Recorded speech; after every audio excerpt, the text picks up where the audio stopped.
Mi gente, you already know who it is. It's the radioactive pop with Danny Limelight, United Wrestling Network World Heavyweight Champion. And make sure you tune into the Alliance blog every week. You heard it here first. Straight from Poppy.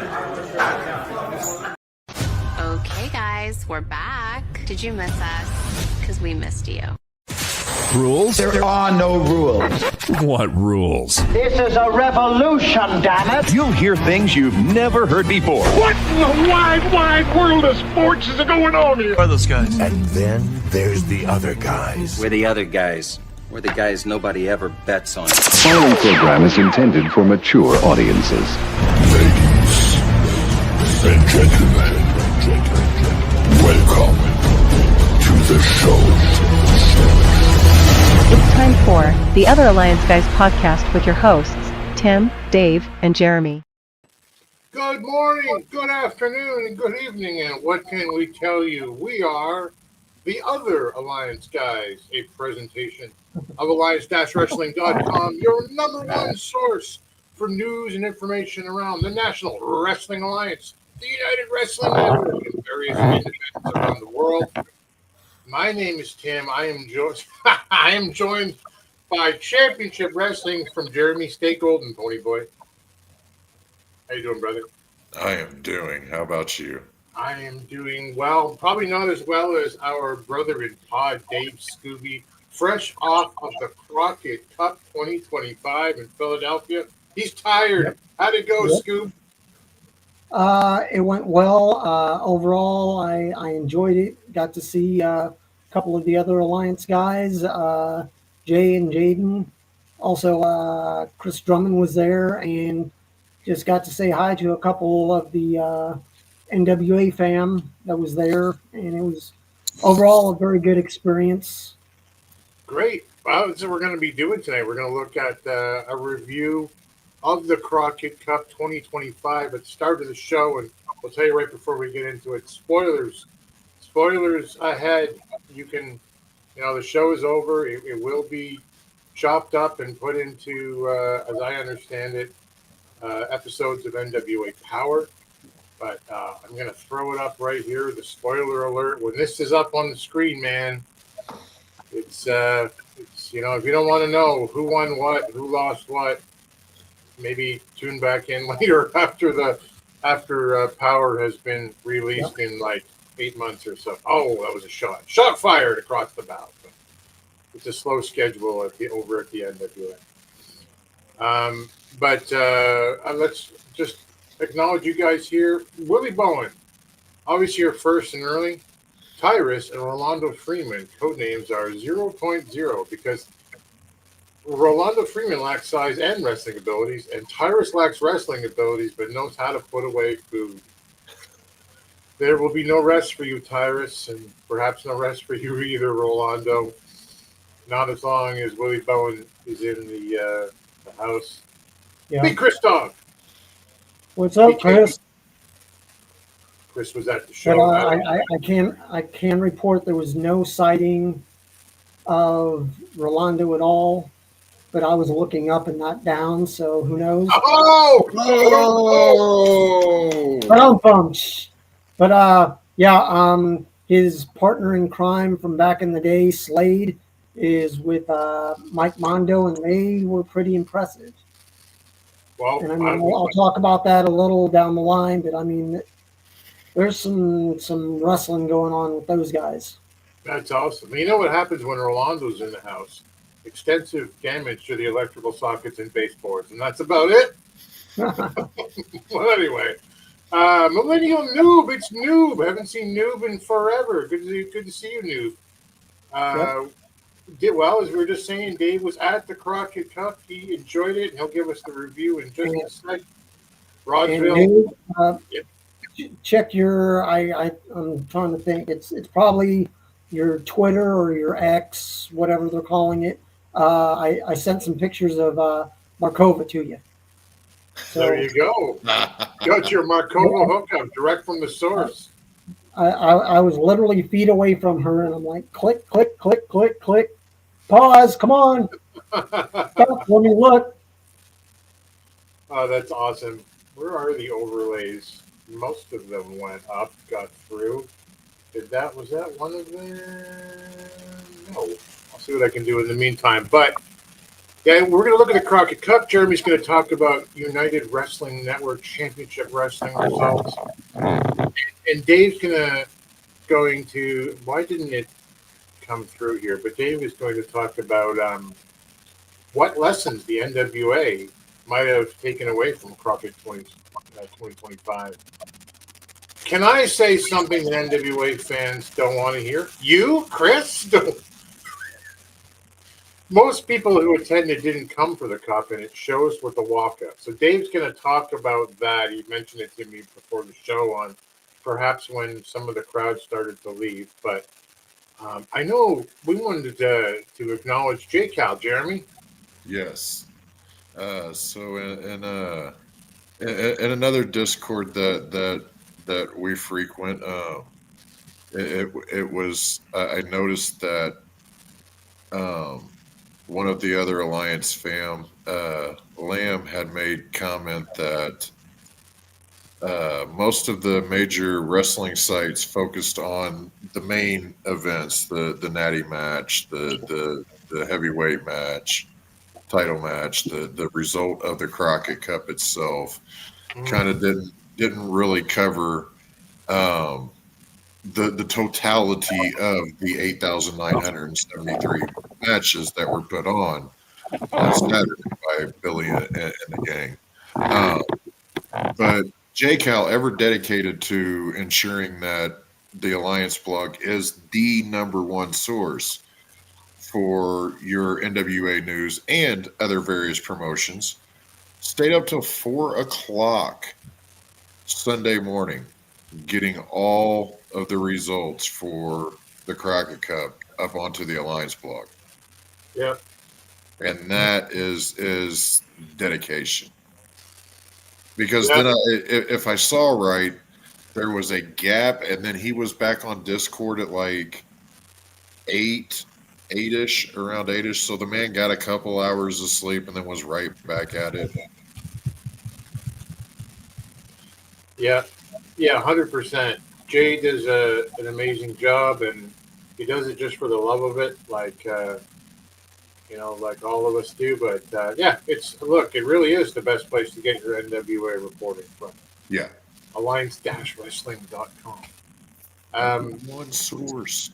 That's your number one source. So let's get into it. And as we said it a second ago, this thing's up now. Spoiler alert for Crockett Cup 2025. Dave Scooby in the house. Take it over, Dave. Let's see here. I'll start off with the very first match. The Slime Balls, there were several different teams from the territories, but it was the David Crockett Cup Tag Team Invitational for the 12th seed in the Crockett Cup tournament. But there was no actual bracket set up. So you didn't know you knew who your first seed was, and you know that they were going for the 12th seed, but there was no actual bracket either up on the screens, or they may have announced it, but when you're in-house, you don't hear the announcers. You hear the ring announcer, and Kyle was just doing his thing, and it was good and all, but we really had no idea who was seated where until they were actually announced. But that first match, they had 12 different teams. It wasn't bad for what it was. It got the excitement going for the Crockett Cup. But, I mean, I'll talk about what I would do with the Crockett Cup later on.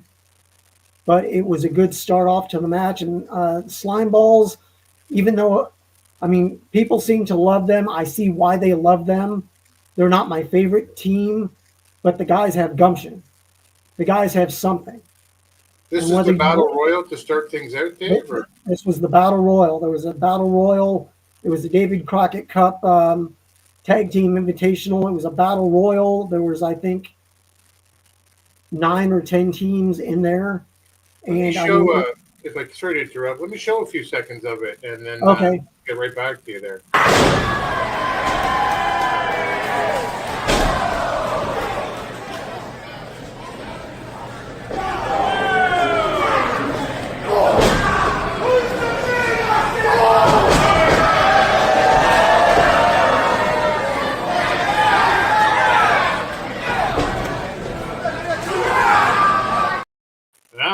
So it's chaos, like a battle royal should be. Oh yeah, Size Matters was in there. I think it was the JV squad or the JV team.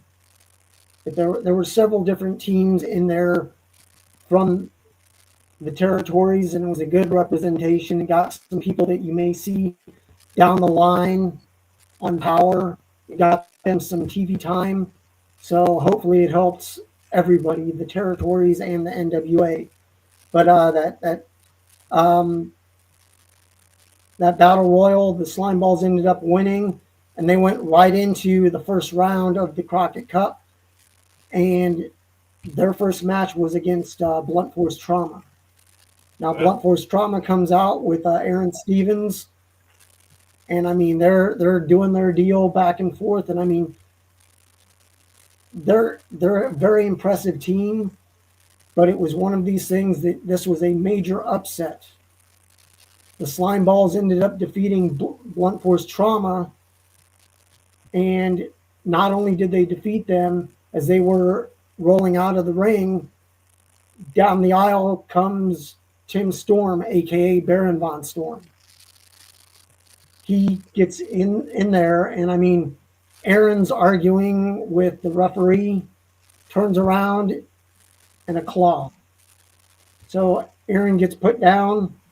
Baron Von Storm ends up attacking Stevens, puts him down, and it's one of these things that they had officials come out. I think it was Soda Pop that also came out, so he ended up getting Tim Storm out of the ring, and Tim Storm had taken like that little world globe and put it in his hands, and people were singing he's got the whole world in his hands. So it may have worked out. So I don't know if Soda Pop is going to be the new protege to Baron, and they end up as a tag team. But it was a good use of Tim Storm without him actually having to wrestle.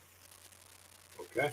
So it's one of these things of, I'm not sure what they're doing with Blunt Force Trauma. Maybe break them up. I don't know. I mean, Carnage, a.k.a., if you know who he is, Marshe Rocket, he had a hell of a showing against Tom a couple weeks ago. Maybe as a singles wrestler, use him to build up either people going after other titles, the TV and the national title, or I'm not sure if it's time for Doom 2.0, Blunt Force Trauma to unmask and have a new manager and go the way of Teddy Long and Woman, somebody taking over for Aaron Stevens and Aaron getting some new people to manage. I'm not sure, but it's one of those things that you could use Marshe as a gatekeeper, like they've done in the past, that if you can work past this guy, hey, you have to prove your worth by going against him. But it's one of these things that, looking at the whole concept of Crockett Cup, if it's a 2-day event, maybe have all your championships defended on that second day. Have your battle for the cup, for the Crockett Cup, all in that first day, that you could have a good, strong 10 to 12 matches, and just, that's it. But it being one day, they had to push everything in, and there's several matches that they could have dropped. I'll talk about that a little later, but it's one of these things that there were 20 matches overall, and in 4.5 hours time, that's a lot of wrestling. And I mean, I'm typing stuff into my phone, into my notes as the matches are happening, but I'm trying to watch as well. So it's one of these things of, there's just a lot going on, and there's little things that can make this a lot better. But it's one of these things that I was just so surprised that Blunt Force Trauma was out in the first round. So that's something we'll look at and see what happens down the line. But, Yeah, I just did the math, by the way. If it's 4.5 hours, I think that's 300 minutes. And if there's 20 matches, that's 20 15-minute matches. and some were shorter, some were longer, but I mean, Yeah. that's a lot to take in. Chris But said like the length of an AEW pay-per-view. yeah, the other first round Crockett Cup match was EC3 and Peanut Butter Smooth and creamy. But PB Smooth, that guy is huge and the biggest forehead I've ever seen. There it is. They ended up defeating the Lost, but Father James Mitchell has the Lost now, and Crazy Steve was there, Lev, Alex Misery, and what's his name? Gags Gimp. So I mean,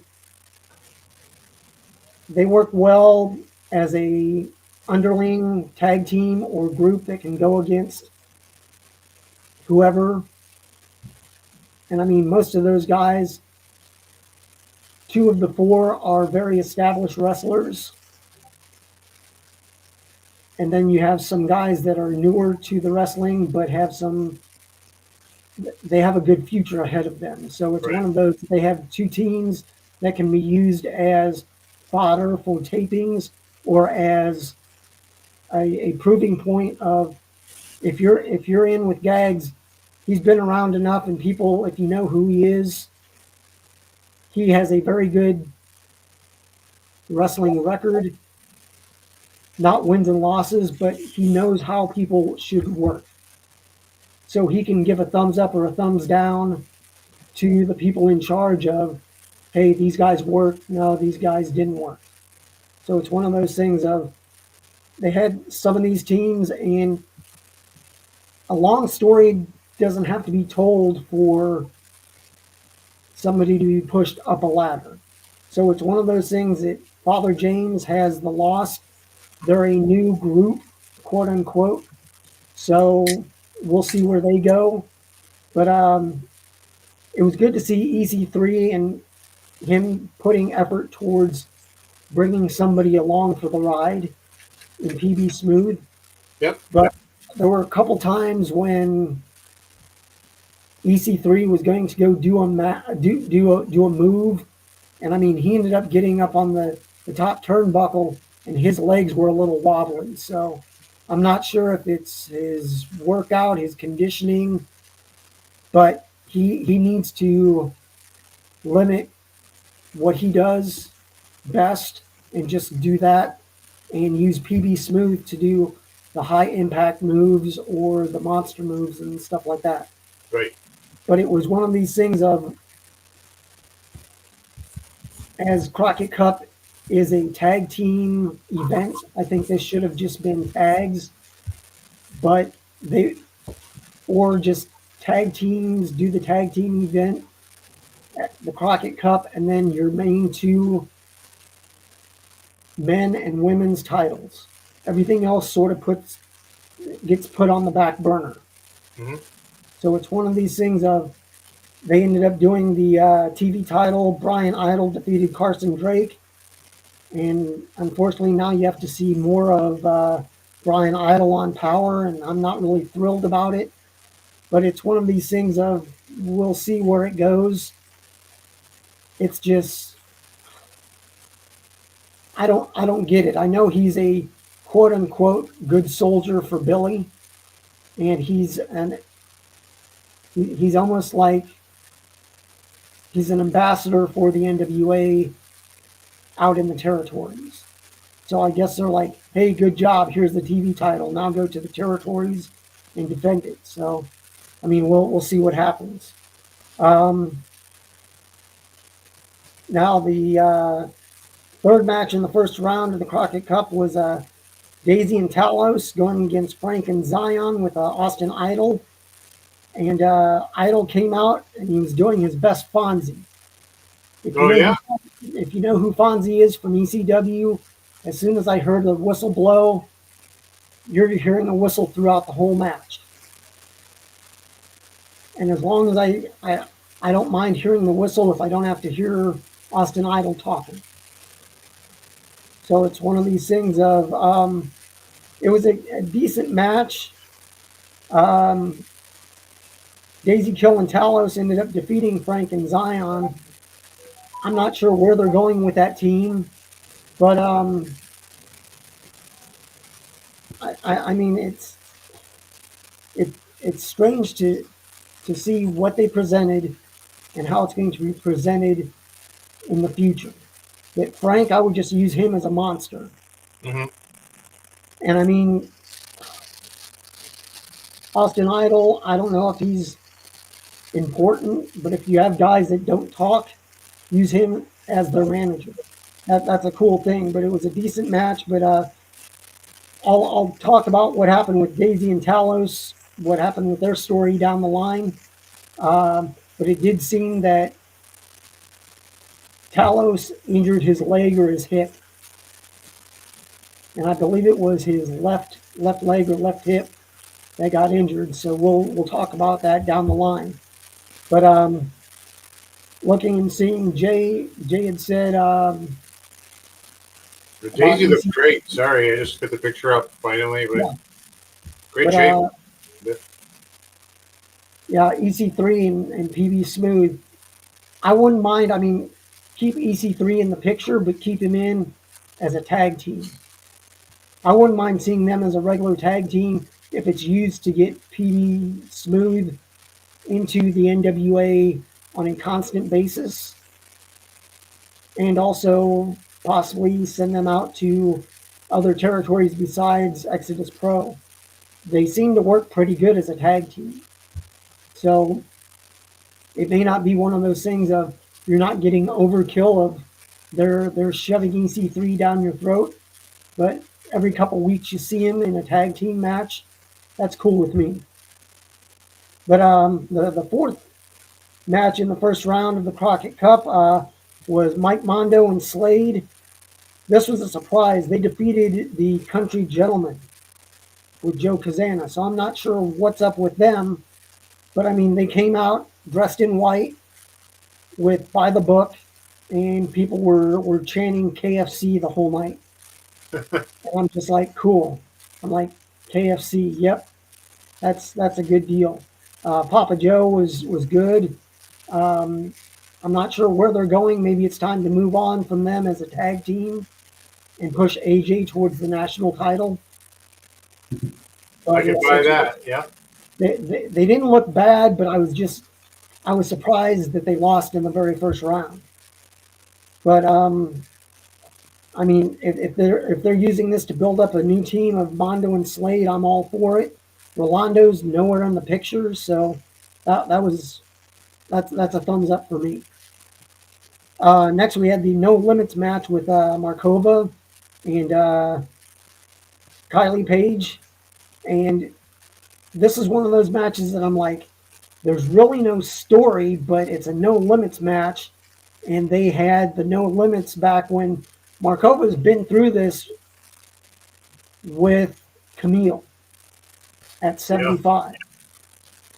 So, I mean, this fits right in with the 2300 arena, the ECW feel. This is one of those things that they use anything and everything to fight each other. And I mean, it was a good match. And I mean, let's play it. Okay, go ahead. 2 seconds of it. Yeah, just 20 seconds of it here. And to why you just to your point, how Markova's been here before, just from this clip.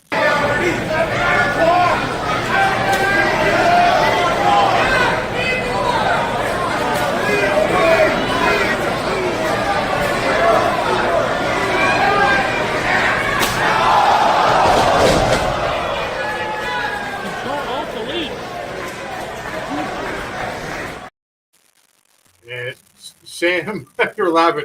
Sam Retro and I own keys from the. Maybe you guys too. I don't know, but yeah, I still have my part. Yeah. Yeah. I tried to get Control Alt Delete. I did. I didn't get one of them. I forget which, but I'm gonna send it to Sam actually from NWA 75 with Camille. same spot. But sorry, Yeah. But I mean, all this stuff, I mean, it fit in great in the ECW arena. And I'm hoping this is a final push for Markova to finally go after the Burke at 77. She went through the younger sister. Now, if at 77 she goes after Kenzie, I mean, Kenzie will almost have it for 2 years. Yeah. And I mean, if she can get somewhere near Camille, but I don't think she should overtake Camille with the 800 plus days as the holder of the Burke. She's young. She can always come back and win it and go for a second title run. But it's one of those things that they need to build up some other people. And Markova has done anything and everything asked of her. And unless somebody else comes knocking and asking her to go elsewhere, give her a shot. She's been a very good soldier for the NWA. Give her a short 6-month run and have her build up a couple other people that can contend for that title. But it's one of these things that overall as a match, it was good, and it fit the atmosphere. It fit the ECW arena, the hardcore no limits match. Basically, no limits is a no DQ. So it's one of those things. They had 2 women's matches in a row. Then they went to the Women's World Tag Team Championship match, which is TVMA, Tiffany Nieves, and Valentina Rossi with Miss Star. They defeated the Island Twins, aka Tonga Twins from World WOW, the Women of Wrestling. This match was what it was. In my opinion, there was really no need for it. But I mean, I'm not in charge of the NWA. If I was, I would do things a lot different. But like I said, it was what it was. It was a tag match, and they kept the belts. All right. Move on to the quarterfinals. The Immortals ended up defeating the Slime Balls. Slime Balls were very impressive with the third and final match, and all I can say is they had heart. They were going against the Immortals, and these guys are huge. And it's amazing what these guys can do. But I'm softening my, I'm not going to say dislike of the Slime Balls. They're not my favorite tag team, but they're putting in the work.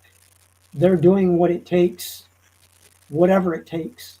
I mean, 3 matches in basically an hour's time. Yeah. Maybe hour and 15-minute time. That's not bad. I mean, they're young. They're willing to work with and against established teams. And, I mean, that can only help them. I mean, if Blunt Force Trauma goes away or breaks up with Aaron, I'd love to see Aaron take maybe Carson and the Slime Balls under his umbrella of Black Glove Management. So who knows what's going to happen? But I mean, I was very impressed with the Immortals and Slime Balls. They did their stuff. It was good. Another quarterfinal match was EC3 and PB Smooth against the Southern Six, Kerry Morton and Alex Taylor. Now they are currently the U.S. Tag Team Champions, and PB Smooth and EC3 ended up defeating the Southern Six. There we go. Which I was very surprised, but I mean, they don't need to be made. They're already there. So I think what they're doing is building up a couple new tag teams to then go after the title belt, whether it be the world or the U.S. tag belts. But I like that EC3 is helping build PB Smooth, like I've said before, bringing him in under his wing and helping establish them, hopefully, as a team that will stay around for a while. Yeah. So it's one of those things that I'm hoping a lot of what they did at the Crockett Cup works out down the line, but we'll see. And we should know by 77 when that comes around if there have been changes in titles. But next was a steel chain match, and I mean this was Wrecking Ball Legursky taking on his former fixer partner Jay Bradley, and he ended up defeating him. It had some very good spots. These guys worked well together. In my opinion, it was really an unneeded match for what it was for the storyline, but because it was a chain match, it fit in with the ECW crowd and the old ECW arena. But in my opinion, I would have held off and had this maybe as a match that either had a dark match before you actually start and use this for a good match to highlight a power. So it's one of those that we'll see down the line where this goes. I'm hoping they give Wrecking Ball a good push. And I mean, he's another one of these wrestlers that he's not in a tag team anymore, so he could also be a quote unquote gatekeeper. Send him out to the territories to work, and if you work well with him, you can possibly bring those people up to the main roster for at least a tryout. But I mean, we'll see what goes on down the line. Another quarterfinals tournament match was the Colognes, Epico, and Primo. They defeated Daisy and Talos, and I mean they looked okay. The Colognes, I mean they're cousins. They're good wrestlers. People know them. They're not the most well known, but it's one of these things of, well, they're a name. People know them sort of. Plus, you look at who their father and uncle is. Yeah. And their connection to WWC in Puerto Rico. It's maybe a pipeline to use some of the wrestlers and give them more of an international feel. That Puerto Rico, even though they're quote unquote affiliated as a U.S. territory, taking any belt outside of the United States proper and defending it makes that title, quote unquote, a worldly title. That it's actually being defended elsewhere besides your home state or your home territory. Right. But after this match, it did look like he was injured, that Talos was injured from the earlier match. Daisy, as they were walking up the ramp, he's blaming him for the loss after the match. So there could be a possible breakup. And, I mean, if there is a breakup, cool, that's fine. But I think that Daisy would be a good junior heavyweight or a good person for the TV title. So we'll see about that down the line.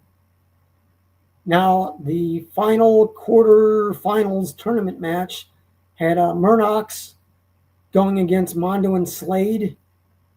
But, I mean, you're talking about Murnox. So they ended up defeating Mondo and Slade. But, I mean, as a tag team, they looked good. I'd keep them together for a while. And, I mean, I'll tell you what I would do with them in a few when I discuss another match.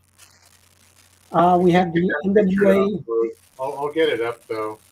Okay. That's my favorite photo of the entrances that you took that night was Murnox. I thought they looked great. Oh, yeah.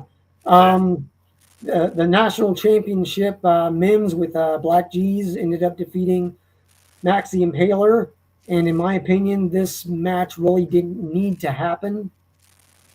It's good that, I mean, it's always great when a champion defends a title, but this is a Crockett Cup. This is like the WWE doing a Hell in a Cell match without having that match in a Hell in a Cell. Right. So it's one of these things of you're branding this the Crockett Cup. Let's do the Crockett Cup and your top titles, your top 2 titles. That's good. You highlight who your top champions are and you highlight the Crockett Cup. But I mean, overall, it was a good match. Mims got his shine back after the loss to Max of the TV title. So it was what it was, but really didn't need to happen. But the next match was just a meat slapper. Meat slapping meat. It's Throwbilly Silas Mason against Hammerstone. He ended up defeating Hammerstone, but only after a Southern Six run-in. And I mean, in my opinion, Hammer, he looked good. I'm hoping he sticks around. If you want to do the right thing, have him go after the Southern Six and team him up with Mondo and Slade. I mean, that's a muscle group right there going against the Southern Six. You have your tag belts. You have your junior heavyweight title that can be gone. You can do variations, but that's a good trio group against another good trio group that, I mean, in my opinion, it wouldn't hurt anybody. It would basically help the 3 newcomers to the NWA. And I mean, they don't even have to win. They just have to look good in their matches. And I mean, I was very impressed. Mondo and Slade worked well together, and I'm hoping they do keep them together. Let's move on to the semifinals. Primo and Epico ended up defeating EC3 and PB Smooth. This built up both teams. I'm hoping that the clones do stick around. They're also doing some TNA, but the way the tapings are between NWA and TNA, there's room enough for everybody. Right. They use them to build up some of these teams, and it doesn't always have to be a win to get you over. Sometimes getting over and going over are 2 separate things. So we move on to the next semifinal tournament match. The Immortals ended up defeating Murnox, and I was very surprised at this. But I mean, both teams are monster teams. But this, I mean, Smalls ended up coming out with Murnox, and this was one of those things that they did a turn. And as much as people may like Murnox, they're not a face team. They're heels at heart. Yeah. So, I mean, heel turn for Murnox. They ended up attacking Smalls. And, I mean, it is what it is. Hopefully we'll only see Smalls now in Size Matters, and that's out on the territories. So he had his good run. We'll see what happens. Murnox, World Tag Champions. They won them at Back to the Territories back in June of last year. So they're coming up on their 1-year anniversary. So if it's 77, they lose their tag belts. They've had over a year's reign. They're almost gatekeepers themselves of the tag team division. And I mean, both of those guys are up there in age. So they still work well together, but I mean, they're not needed all the time. I'd keep them on the back burner. And in case of emergency, you can always bring them back. But the next match was the one that I believe probably 70% of the crowd came to see. And that was Kenji Page, your holder of the Burke, going against Natty. And this was the match of the night, if not the match of the year for the NWA. Wow. And I mean, looks like a champ here, if I can just say. I love the gear. Yeah, I mean, I don't know if you noticed. Look at her knee pad. Yeah, that's yeah. That's a heart. That's not for the hearts. That's for the Heartbreak Kid. She was Sean going against the female version of Bret Hart, Natty Neidhart. So it's one of those things of, I mean, the presentation of this match, and I mean, this crowd, I mean, they were chanting Natty. This would have been, even if they had this written out that, okay, Kenzie's going to retain by the crowd, they could have made a call and said, hey, we need to change. That there could be a quote unquote unofficial riot if she doesn't win. The gear was the gear for Kenzie was great, but also the gear for Natty, it made her look like super legit. Yeah. And I just noticed here in this photo that you took, is that a Sabu armband? Sabu, yes. Nice. Nice. She had the Sabu armband, Cologne's had armbands, and I think there were 2 or 3 other wrestlers that I saw having Sabu. Yeah. But it was a very good match. I mean, it was one of these things that, I mean, I myself would have done what they did with Cody and Aldis.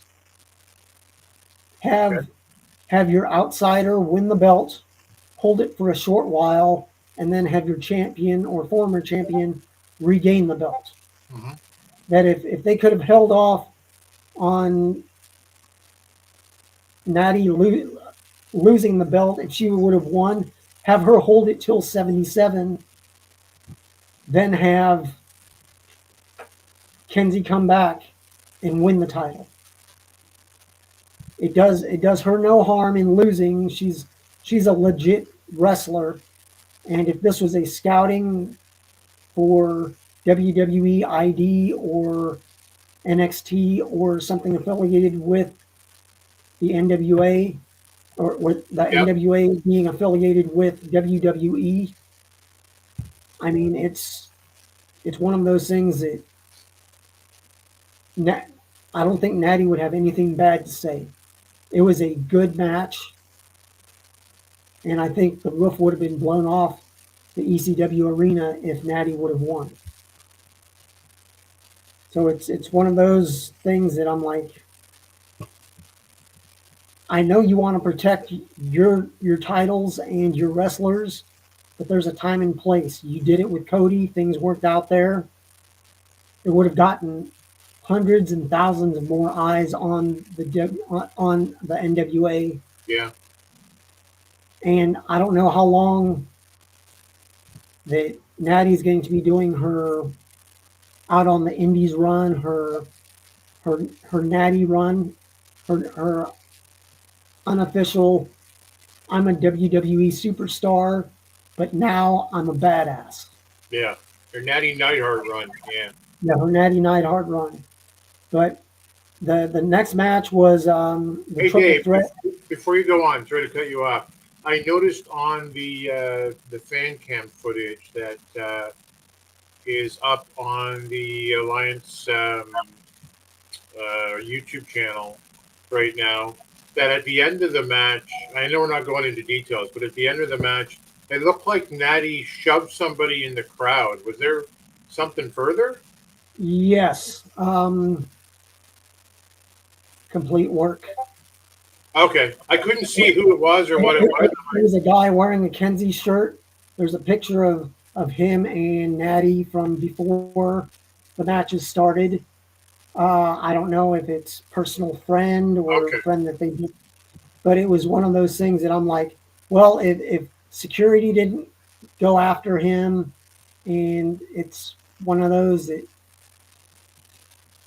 I don't know. I mean, all right, we'll let them work it. Yeah, before things got out of hand, they put up a picture and said, "Okay, it is what it is. This is what happens." Blah blah blah. All right. But the triple threat for the 10 pounds of gold, Rhino comes out, was cheered. Big ECW, Carino. I mean, Colby. I mean, I don't know why they made this a 3-way. It would have been better to have Colby go after Tom and go after him at 77. Have Colby come out after this match, and Tom retains. Have him come out and go, I won the Jack Dane Memorial Tournament for a chance at the 10 pounds of gold. I want it at 77. Boom. He's on the show, challenged. They have a build up to 77. Things work out. But I mean, Colby did his Sabu spots, jumping the chair to the ring ropes. And it was good, but I mean, I don't know. I mean, Cody belongs in some matches, but I mean, with these two guys, he was literally the third wheel. That I could have seen Colby coming out and trying to run interference. Right. And it backfires. And then Rhino going, dude, I could have won this. Why? He's like, well, I came out to take him down and help you. You and my dad used to hang out back in the day, and I was just trying to, it's almost like your family. I was trying to do you a favor. But, I mean, it was what it was. I mean, it didn't flow for me. I mean, Rhino was basically over. That Carino didn't need to be in this.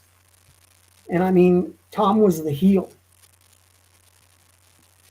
Right. And, I mean, Tom was like, basically, piss off everybody. Screw you guys. I'm the champion. But I mean, he would have had Natty win it too, but either lose it to Markova or Tiffany. But yeah, but it depends on how they're pushing them. I mean, yeah, I go Natalia versus Natty. A battle of the Natties. See who the real baddie is. Boom. That if they're getting to push her, and then down the line, maybe Tiffany or maybe even Kylie going after it. Right.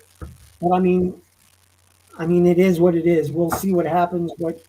What Billy has going around in his brain, we'll see what happens. But I mean, Colby, in my opinion, did okay. But I mean, a three-way. If you watch three-ways, they're always clunky because it's never all three guys against each other.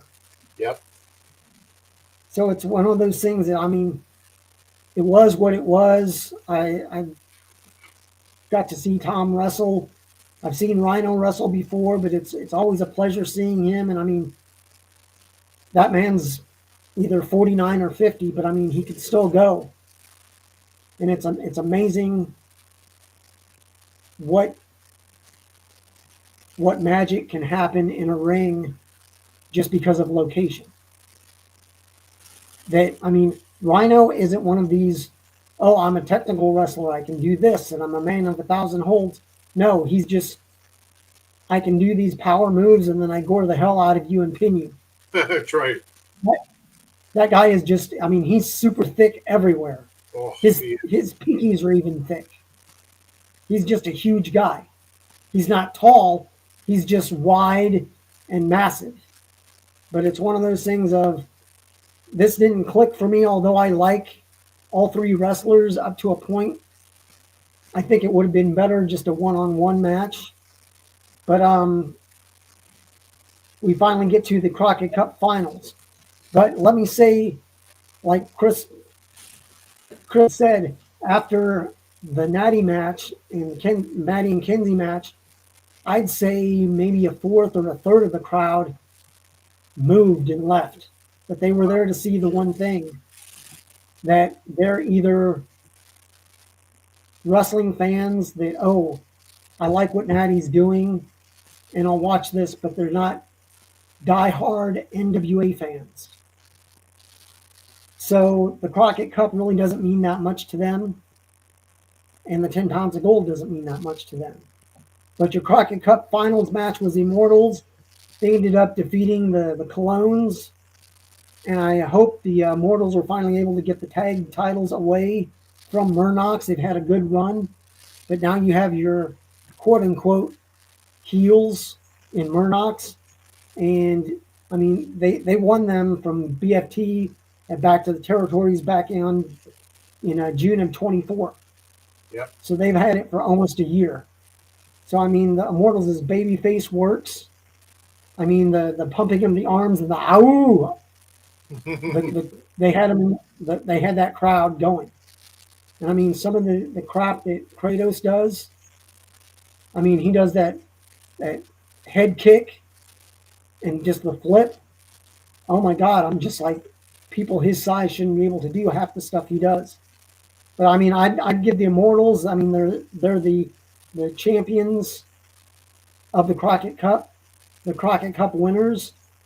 Give them a shot at the world title, the tag titles, and that'll end a good year plus run for Murnoch's.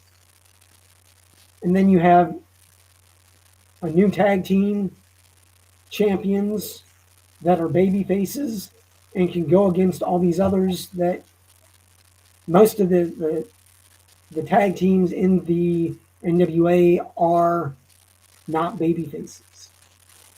Yeah, Willie says So winners ought to be number one contenders for the World Tag Team titles. Yep.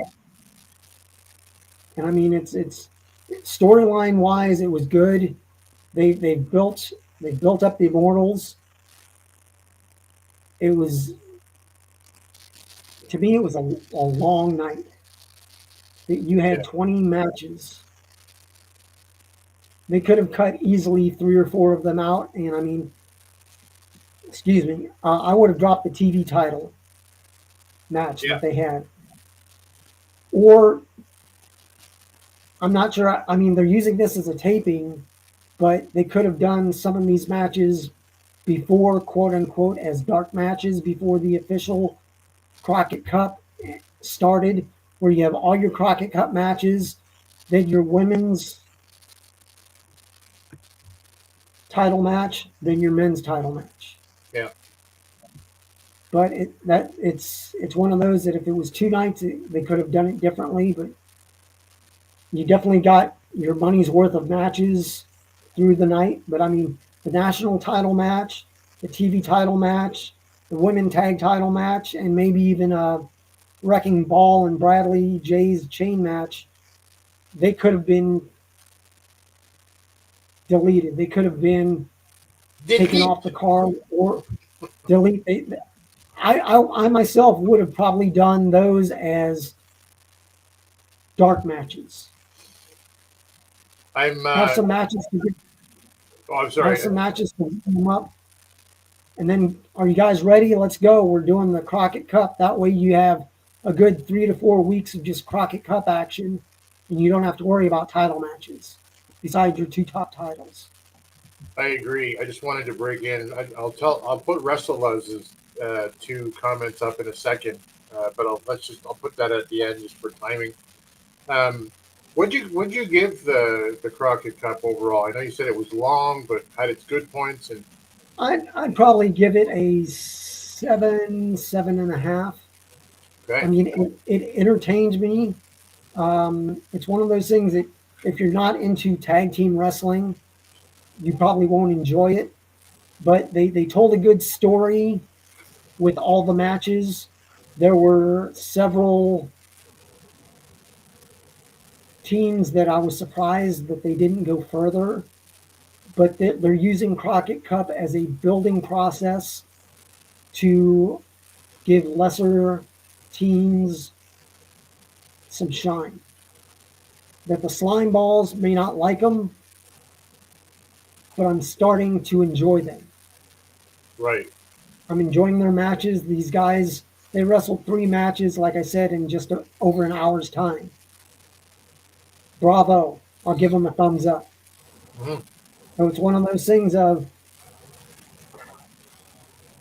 I've been to Crockett Cup before when it was a 2-day event, a Saturday and a Sunday.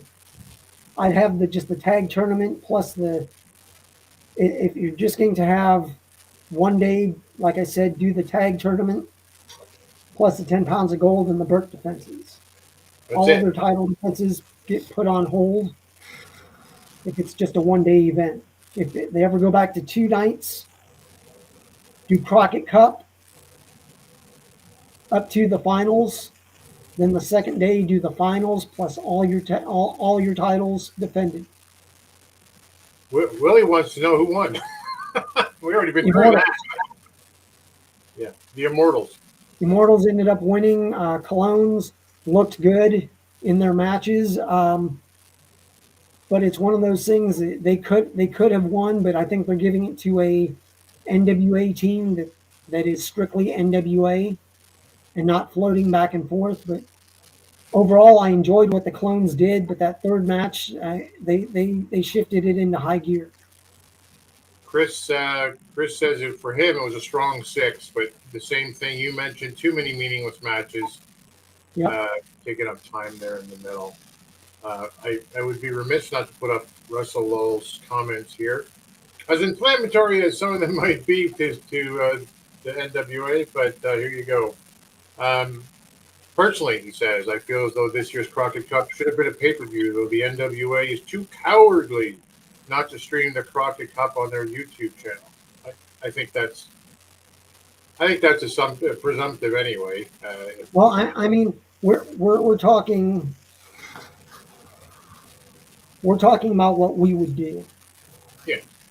We don't own it, so I mean, if I want to own a wrestling company, I'll do what I think is best. But I mean, right now, Billy's doing what he's doing. If it wasn't for Billy, there'd probably be no NWA, because I'm sure Tharp would have just dumped it to whoever. Yeah. The other thing he said was, honestly, Corgan's wasting his creative on pointless segments like the territory president shit. Well, everybody's entitled to their opinion. I may agree with that, but it's one of those things. It's one of these things. Nobody is forcing anybody to watch it. It's not like a Clockwork Orange where they're sitting you down and they have your eyes pinned wide open and making you watch shit. If you don't like it, don't watch. Yeah, that's and honestly, the NWA territory president shit, it's just a throwback to the fucking cheesy soap opera little bits that we get from old school Memphis shit. Yep. You know, it's no different than the car rundowns or the backstage fucking beatdowns or anything. They all serve a purpose at the end of the day. They may be kind of pointless at the moment, but it is hopefully building to something larger. Yeah, look, everyone, as Dave says, entitled to their opinion. So are we. We like to give the NWA shit when they're not, what we want out of them. It's just, as Dave says, it's what we would like to do. This one I totally disagree with, though. Marky D was right about the NWA's current state. I'm not a Marky D guy. He's been telling us the NWA's been dead for like 5 years now, and it's, if you ever scroll through YouTube and look at things like the one my lovely wife watches, Perez Hilton, who make their careers off of like the just talking absolute shit that they know nothing about on someone they've never met. To me, that's Marky 123. Marky D's hilarious, and his reviews of old school TNA are funny, but he kind of leans into the character a little bit. Yeah, with most things, not just the NWA. So I'm pretty sure he is a dictator. So like he owns it. Yeah. I don't know what to tell you, man. But hey, so Dave, 7.5 overall. Enjoyed the show. Had a good time. Yeah, I'd probably. I mean, I'd lean more towards the 7.5. I enjoyed it. It was long, but I mean, we'll see what happens. I mean, I'm hoping that we don't have to wait 12 weeks to see it. Yeah. But it's one of those things that, I mean, there's enough spoilers out there that you'll know what's up, and I think there was enough people with cameras that you can find matches wherever. Yeah. But it's one of those things that in the back of my head, we may complain, but if Billy wouldn't have bought the NWA from Bruce Tharp, who knows who would have bought it?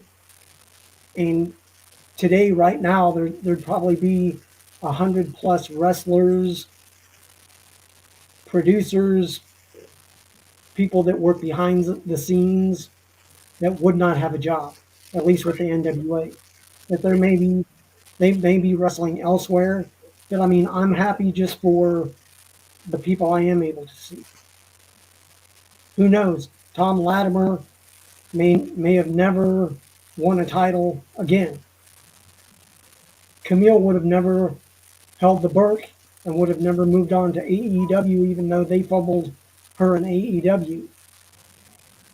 Thunder Rosa, who knows what would have happened to her? Would LA Knight be in the WWE if it wasn't for the NWA? Yep.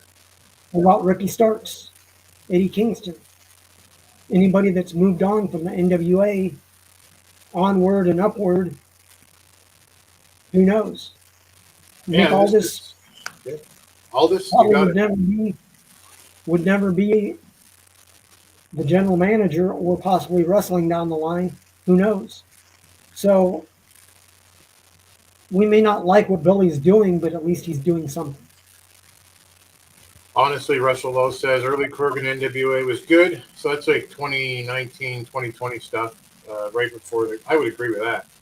But if we're being honest, there's too many things to list that, in my opinion, are why I think Kurgan is no longer suitable to book the NWA. I don't. Go ahead, Jeremy. To be honest, Corrigan was never suitable to book the NWA, and that's why at the beginning he wasn't the only one that was doing it. He had two other individuals that had more of a wrestling mind that were going, yeah, no, we shouldn't go this route. We should do this instead. Yeah. Yeah, I mean, look, I don't currently watch the NWA for adjacent reasons. I love Big Mama too, Willie. But you know, hey, it is what it is, as we often say. I have that sign above my desk at work. I point to it sometimes when people come in and complain. So there we go. Dave, great review. Thank you so much. You're going to come back and talk in a little bit about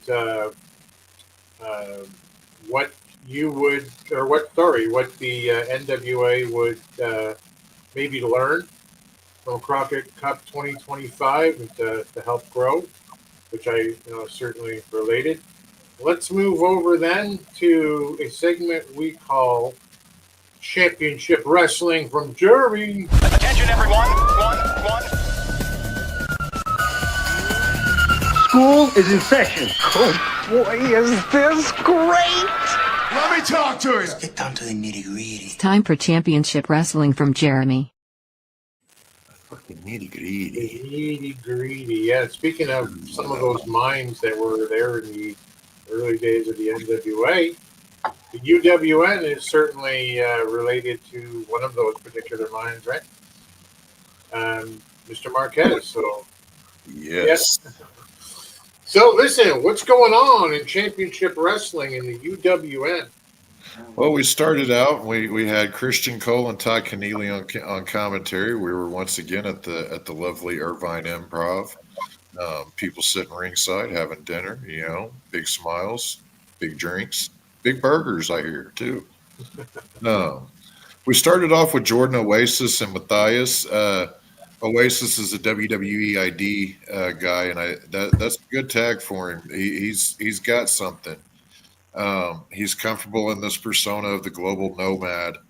The way he looks at and handles the backpack that he brings out with me has me asking what's in there.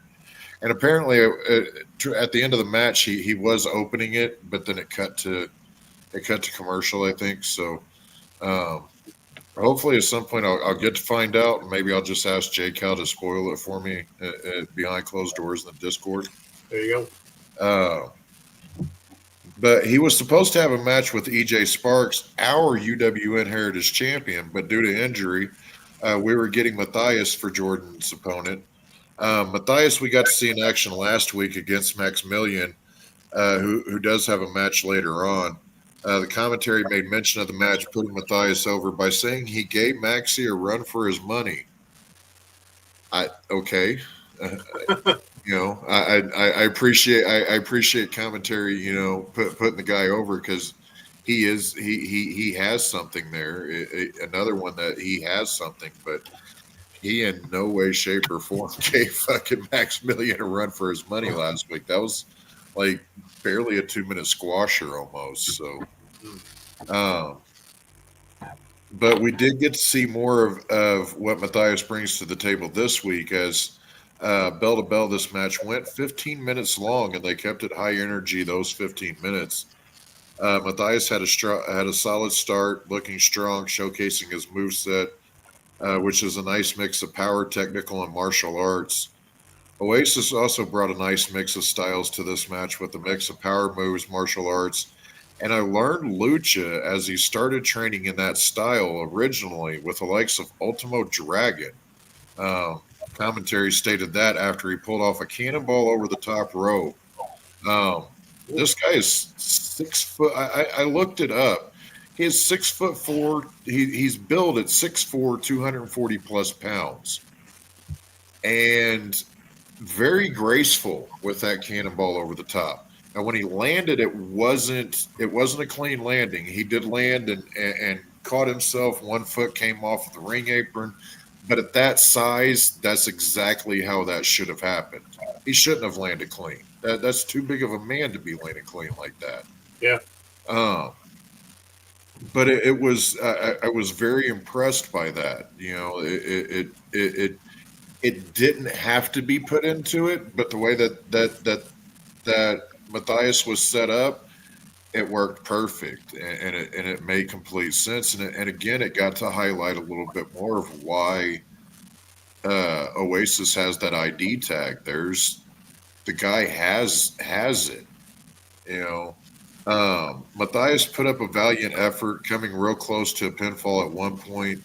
Oasis, however, controlled most of the match, and at 27, he has 8 more years of experience over the 32-year-old Matthias, and was the winner with the Helltop Hook Lariat clothesline to the back of the head. And it's just a short arm clothesline. He catches him right in the dummy spot on the back of the head and just drops him like a ton of bricks. And again, it works for the character. And like I said at the beginning, the ID tag for this guy is perfect. It doesn't necessarily mean that he's going to the WWE, but it puts the rest of the promotions on notice that WWE is looking at this guy, and maybe you should too. Yeah. We then went to a backstage segment with Jack Farmer, who had Brittany Brooks and Alex Gracia. Brittany Brooks is making her return to the UWN as a member of Alex Gracia's Pink Dream Team, which Alex alluded to and said that we were going to start meeting people involved with that leading up to the Coastline Clash. Next week, we will be seeing Brittany in action against Big Mama, and it's for the UWN Women's Championship. So I'm intrigued, but also kind of scratching my head a little bit, but we'll see what's going on with that. We then go to Jordan Castle. He's in the ring once again this week, chastising the crowd, calling them jealous of a god-like Maximilian. A god, they said. Castle said that the original opponent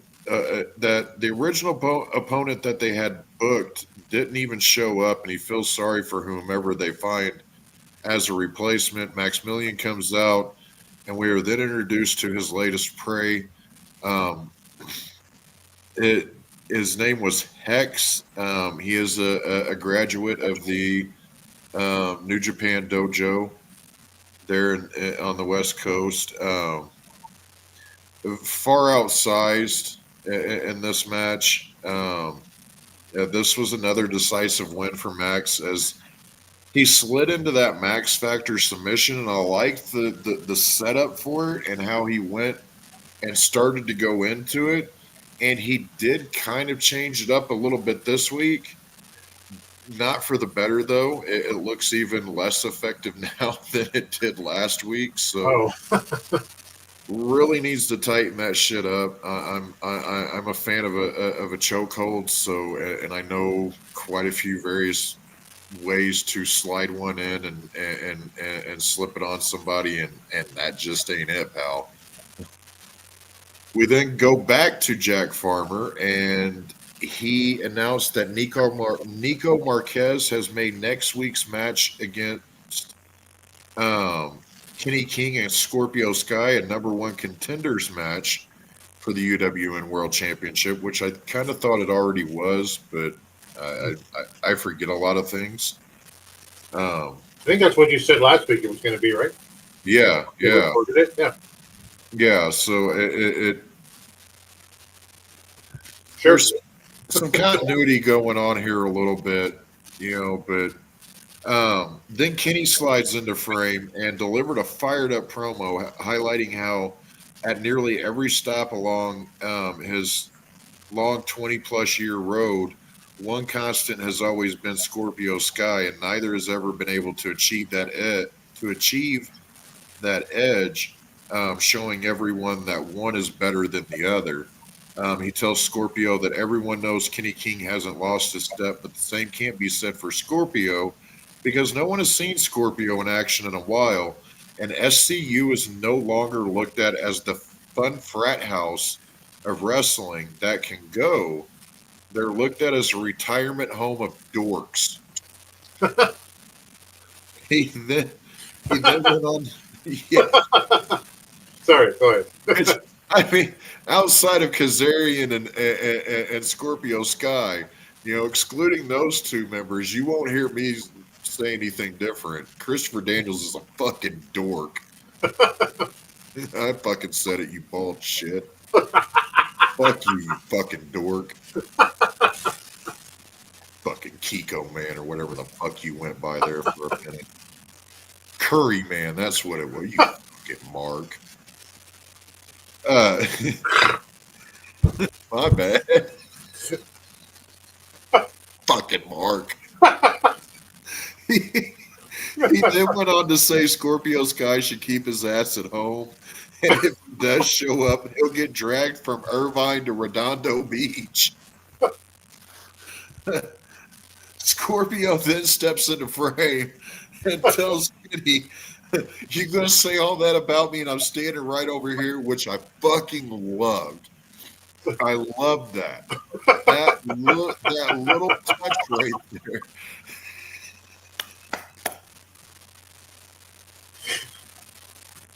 They are solely mine alone. I'll back the motherfuckers up. Mark. But I love the fact that Scorpio slid into frames like, dude, I'm and you're saying this shit about me. I'm standing right here. But he tells Kenny that the UWN is his home, and while it's not a church, it is holy ground. And Scorpio Sky is back to remind everyone, including himself, who he is. This was a damn good segment between these two. Kenny got more mic time and delivered, but Scorpio fucking killed it in just a few moments, with just a few seconds, though. He didn't. Neither one of them needed that time, but Kenny delivered on it and ate up that time, and then Scorpio, like I said, came in and didn't say much, but crushed it and kind of left Kenny just kind of, well, damn, so that was great. We then go to our main event, which was the UWN Tag Team Championship match, and this is a 6-man match, and we got Lights Camera Faction with Action Braxton, Watson, and Fresco Matic. I believe I was calling him Fresco last week, and commentary was referring him to Fresco Matic. Now I don't know if that's like Slap-O-Matic or the Master Matic or fucking Floby Matic or whatever, but we got that. and they came out with Ice Williams. And then we got the Mighty Zaddies, and we had Che Cabrera, Bad Dude Tito, and Hysterical Shane Haste. As they were being introduced, LFC wasted no time and attacked them. Even though Che and Tito had Shane with them this week, they were still outnumbered. This led to Ice Williams getting Bad Dude Tito his leg wrapped around the ring post and then smacked him in the knee with the ring bell. This got Tito taken to the back by medical, and the decision was made during commercial break to continue the match as a 3v2 while Tito was evaluated. Lights Camera faction played this perfectly by having Ice with them and keeping the odds in their favor. They were able to keep the pressure on once the bell rang and isolate Che or Shane while keeping a fresh man in at all times. And the added benefit of Ice running interference while able to on the floor was a big help for him as well. Che and Shane were unable to get anything going, and it truly looked like the UWN tag titles would be changing hands for a good chunk of the match. The faction were once again getting the chance to showcase who they are to the fans, and they took full advantage of the opportunity. These guys operate like a well-oiled machine, and they learned from the likes of Kenny King, who we saw earlier, and commentary mentioned that D'Lo Brown was another one that kind of mentored them along the way. And just between those two guys right there, that's almost 50 years of like supreme wrestling knowledge. Those guys aren't slouches, by any means. With that tutelage under their belt, it's not a matter of if they hold gold, but more of a matter of when, from who they take it, and how much time passes before someone else gets a chance to even hold it. Their dominance in this match continued until a weakness did poke its head out in the slightest of moments, and that weakness is the youngest member of the group and the man that was running interference on the ground, and that was Ice. Ice's lack of ring awareness caused him to pull Shane off the apron as Che was going for a tag, and the ref saw this and immediately 86'd Ice from ringside. He was then taken backstage, he was then shown backstage and immediately taken out by a returning Bad Dude Tito. When Tito hit the ring, the crowd popped and business immediately picked up for the Zaddies. We once again were proven to that Teats can fly as Tito took another dive this week through the ropes and did it with one leg essentially, which was quite impressive. Shane Haste also showed off some aerial skills with the barrel roll over the top to the floor on Fresco-Matic and Watson. This was my match of the week, and I got to say I'm perfectly fine with seeing these gents square up week in and week out with each other. They mesh well together. The matches are high impact and high action, and everything works. Nothing made me ask why they did that. Nothing made me say you didn't need to do that there. I enjoyed a six-ish man match, and I wouldn't mind seeing it again. It's like I said, these two teams, they really fucking mesh well together. They have their styles complement each other quite well, and the matches that they put together the past couple of weeks have been really, really good. I've enjoyed the shit out of them, and I never thought that I'd say that I enjoyed 6-man tag match. I'm not. It's kind of like a three-way dance. It's not. It's just too many individuals and not enough time, not enough space in the ring. In the end, though, it was not LFC's night to win gold, as Che and Tito hit total satisfaction for the win. But like I said earlier, it's just a matter of time before they do.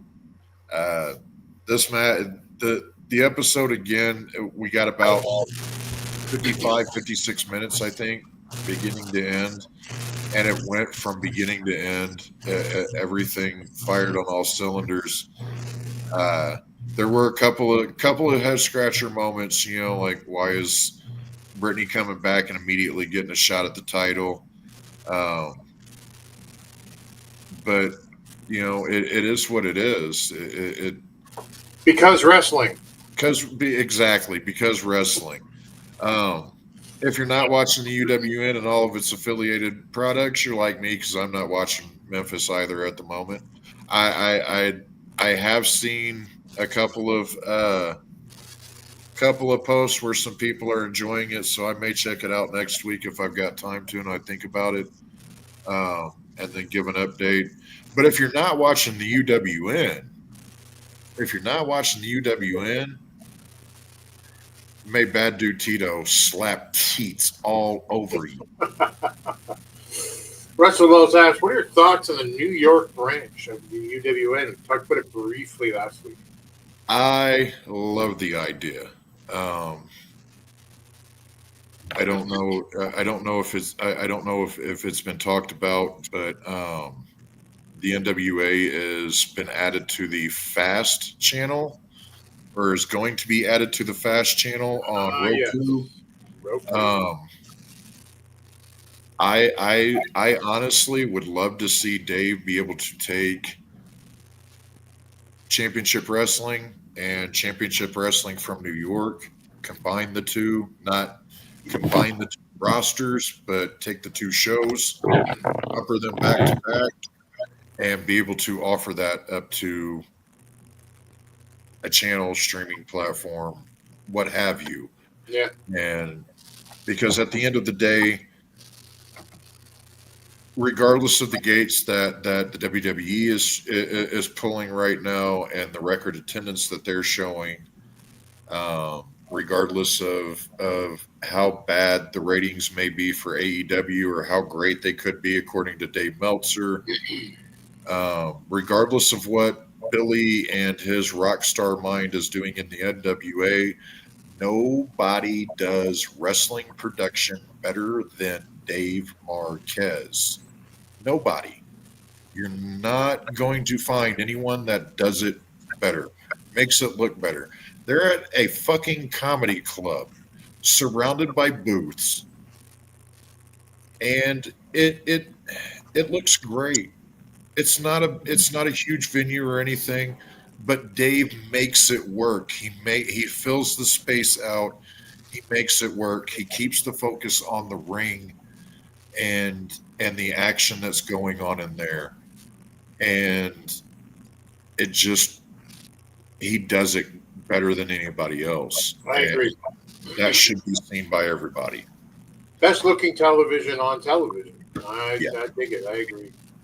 Thank you, sir. I appreciate you as always in your report. Dave spoke for like almost an hour on a 20-match Crockett Cup, and now he's back to anchor in. But I just want to show something because I'll forget otherwise. Because I went to see Maple Leaf Pro last week before Dave saw Crockett Cup this week. And Latimer and Rhino were at both on that show. They were both on this show.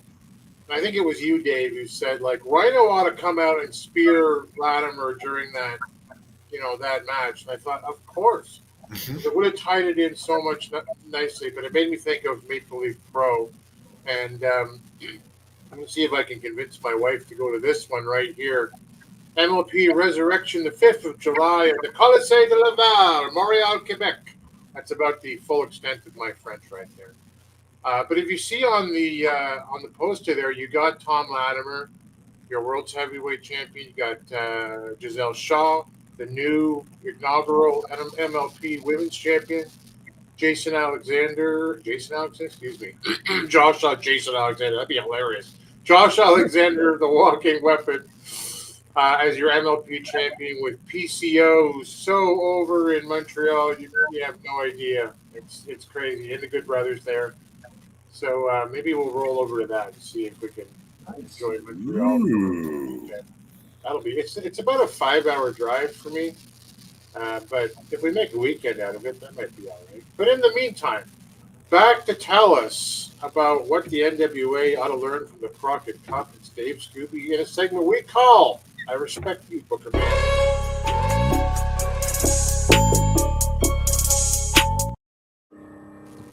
Well, what do you say, Dave? You think the NWA's got some lessons to learn out of the Crockett Cup? Well, I'm hoping so. I mean, they had the Crockett Cup for what it was. I gave it a good rating. Yeah. It's how they present it down the line, whether it's on X, if they put some matches out on YouTube. I'm not sure when Wrestling Central is going to start with the Fast channel. That's just something that, I mean, it's, oh, hey, we're going to do this, but they give us no timeline. And it's, okay, hurry up and wait. Right now, I mean, there's some storylines that you can easily follow, and there's others that you're like, okay, why is Tiffany Nieves the new TV champ? When did she beat Big Mama?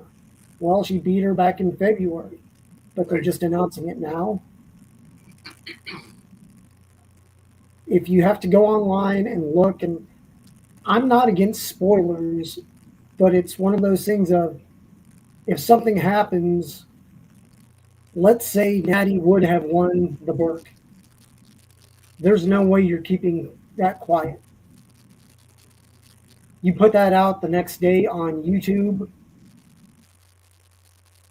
YouTube has the ability to do a quote-unquote pay-per-view style where you can set a limit and go, okay, hey, we're going to do the Crockett Cup.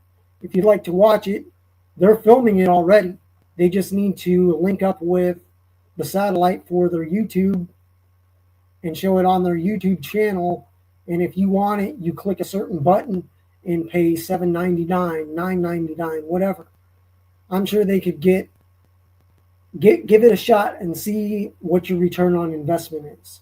If it works, cool. If not enough people do it and people bitch about it, hey, we gave you a shot, nobody ordered it.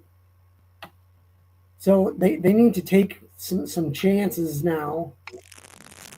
I think it's not my money, so I don't know what Billy is willing to spend and what he's willing to do. He's going back out on tour again this summer, so who knows what's going to happen. But right now you look at the current champions. Tom, I think he's been doing a great job holding the 10 pounds of gold, but they're just not giving him the push of he's over here defending this, he's over here. It's almost like if it happens outside the NWA bubble, it doesn't happen. I'll highlight that. I mean, Kenzie holding the Burke, she had probably the match of her life and probably the match of the year so far for the NWA. Her and Natty put on an excellent match. Mm-hmm. Mims is holding the national title, and you very rarely hear from him. I can understand if they're just wanting to say, okay, we're going to have these belts at signature live events. That's cool and all, but that doesn't mean that you can't have a taping, whether it be a studio taping or an event taping, and have Mims maybe come out and sit in with the guys at the table while there's a qualifying match for your next contender for the national title. Do it the way it was done in the past. You don't always have to defend a title to show that title on TV and make that title important.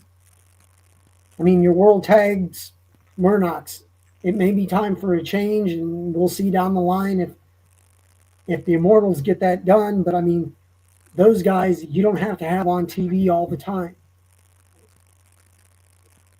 But use them, have them do a promo. Hey, what tag teams are out there that are wanting a shot at this? We're going to set up a couple qualifying matches to see who our next contender is. Mm-hmm. Use them to make the other teams work for the gold. I mean, the Southern Six just won the U.S. tags. Brian Idle just won the TV title. Tiffany Nieves is just now recognized as the women's TV title holder. Tiffany and Valentina are the holders of the women's world tag belts. And Alex Taylor's had the junior heavyweight title for almost a year, but there's not been many defenses of it. I'd highlight the TV titles, the U.S. tag, and the junior heavyweight titles, and maybe even the women's world tag titles,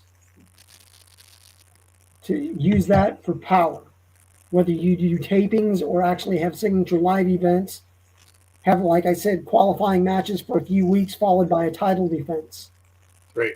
They're not being pushed, so use it to highlight what you can on power. Then, if you remember, NWA USA used to be on Saturdays at noon, I believe.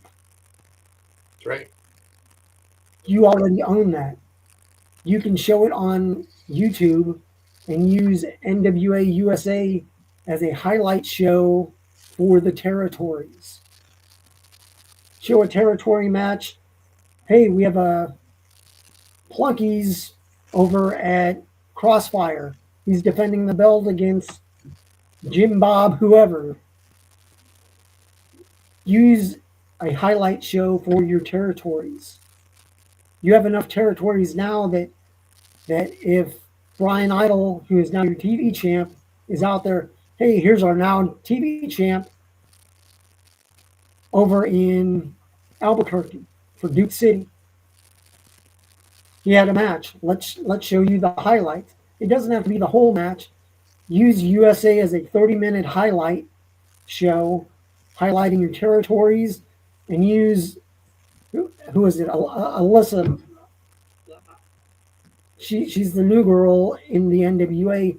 Use her. She knows how to call matches. She can be your at-the-desk reporter highlighting this stuff. It's one of those things. You have all this stuff on YouTube that you're not highlighting.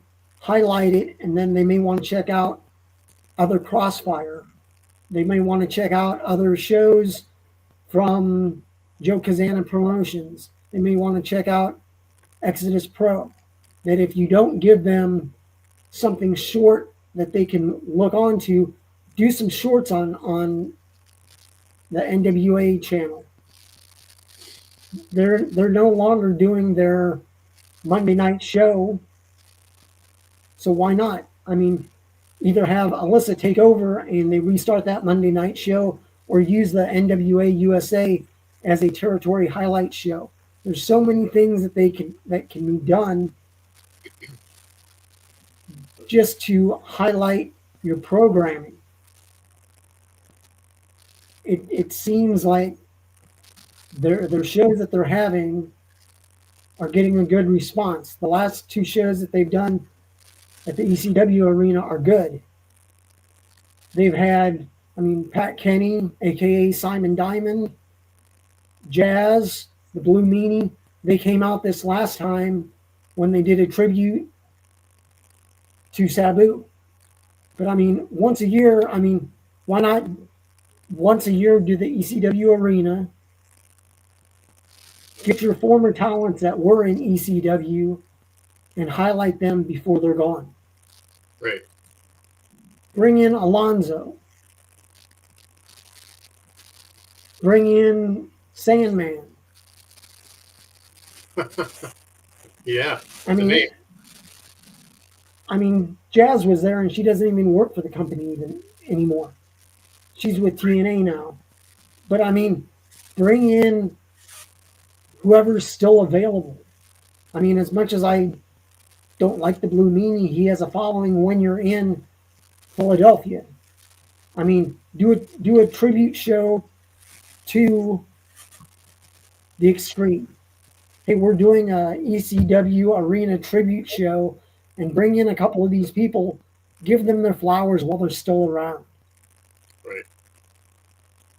Have Fonzie be a special referee and get punked out in that match. I don't know what they need to do. Once or twice a year in Philly is cool. Dothan, Alabama is very good for them, but they just need to find their niche markets. Because last year when they said, oh, they're doing 76 in Philadelphia, and people were like, well, I don't know. That's ECW territory. I don't know if people will come. It's wrestling. People show up for wrestling. Right. I've been to probably about 20 events at the ECW arena. There's been one event that had under 700 people. The rest of it had 700 plus. Depending on how you set things up, it always looks like a good house. So I think they just need to pick and choose where they go, how they do their tapings. If they would do how Dave Marquez does his tapings, if they can afford a monthly taping, yep, then set it up for 4 weeks of shows, do a highlight show of a signature live event, have somebody there at ringside filming some highlights of the match, and then do a territory update show. That you, every 4 weeks or every 5 weeks, if you do it every 5 weeks, that's 10 studio tapings a year that they do. Then they do a highlight show here and there. They more or less have enough for 52 weeks a year, and you're not more than 3 to 4 weeks behind storyline. Right. You're not waiting 3 months for something to happen that you already know has happened because there's spoilers out there on the interwebs. Agreed. Yeah. That's what I would do thinking wise. Positivity. Just look ahead a couple weeks, and if it works, it works. If not, you pivot. Right. Yeah, man. Absolutely agree. Good lessons. And I don't know, as we always say, hopefully somebody's listening as we go into this stuff. What do we got here? Go, other Alliance guys. Huzzah. Good to see you, man. Listen, we have been here we're over an hour and a half right now. And I appreciate both you guys and all the stuff that we're going to review. I'd like to know from the guys who and gals out there in the chat and who watch this later on, because we get most of our viewers are kind of after the fact, I think. But what do you want to see us look at? Like, we look at all of the NWA territories, which I think is good. We go back and review them. We've looked at OVW before. We've looked at MLW. What else have we looked at? MLW. Have we done TNA? I don't think we've done TNA. I think maybe we were going to once and then we didn't. But anyway, MLP. Hey, the Certified Wrestling Podcast. It's been a minute. We're calling it a day, however. So let us know. The Discord, the address is not in the doobly-doo below because I forgot to fucking put it in there this particular show. But I did put it in the chat. Please go and enjoy. Where can they find you guys on the socials? You can find me on Facebook at Jeremy Miller and on Blue Sky at Alliance Jeremy. What about you, Dave? You can find me over on Instagram, X, and Blue Sky at Dave Scooby. And if you have any suggestions, like Tim was saying, if you want us to highlight either a current or a former NWA wrestler, like we can look at the career of, I don't know, Trevor Murdoch. When he started out, he was Trevor Rhodes wrestling for Harley. That's right. Back in the day. So it's we can look at wrestlers that have moved on or moved up from the NWA. It's whatever you'd like. We're willing to work with you. Yeah. To make it better for everybody. I mean, the more you can learn about stuff, hey, cool. Yeah, I mean, we do this the stuff that is very NWA, UWN territory centric, indie centric. Beyond that, and I dig it. It's the best stuff. But we don't have to always stick that either. Like the question that certified we did WLW a couple weeks ago. Asked, what's Blue Sky? And I think the answer is exactly. That's a good question. That's a good question. I'm not sure what it is. Dr. Lawrence Zirconium's out there somewhere, or maybe Jaden. Review the new dog matches. That's a good one, buddy. I will. Good one. We'll do that. How about that? We'll dig into that next week. And Willie says, Championship Wrestling, NWA, JCP, All Japan Pro Wrestling rules. You can find Tyrus at Popeye's Chicken. And you can find 3 of his shirts spread out around the area, and he's renting those out as tarp. The circus tents that they put over houses for whenever they go to fumigate them. Tyrus is renting out his clothes now for that. I'm allegedly on Blue Sky. I don't really use social media anymore, so I don't know. I'll figure it out at some point. But more importantly, join us every Thursday at 8 p.m. Eastern, 5 p.m. Pacific for the Alliance Guys podcast. That's the OG Alliance Guys. That's J Cal. That's DKM. That's Jaden. And every Tuesday at 5 p.m. Eastern, 2 p.m. Pacific, it's the pre-party before Power with J Cal himself. Hey, follow. Actually, I'll take this off of Eric. A second here. I'll have to scroll it. Follow Dangerous Wrestling Adrenaline Gladiators at DonProWrestling.com. They're on YouTube, and they are active, and they are doing, the production is up. The talent you have heard of and know of, it looks good. They're running a good product, and it's not just because I'm buddies with the guy who helps out there. But it is, there you go. Dangerous Adrenaline Wrestling Gladiators. What did I say? Something different? All I know is Doug doesn't have shows; they have events. That's right. I've been told that at least a dozen times. I finally got it right. In the meantime, until next time, perhaps I should say, we will see you guys at the matches. Thanks for joining the stream. This has been a presentation of Alliance-Wrestling.com. We genuinely appreciate your support. Would you consider subscribing so you'll never miss a future episode? I'd also like to remind you we do a live stream every Tuesday at 5 p.m. before NWA Power. You can find us on social media at The Alliance Blog. And until next time, we are The Alliance.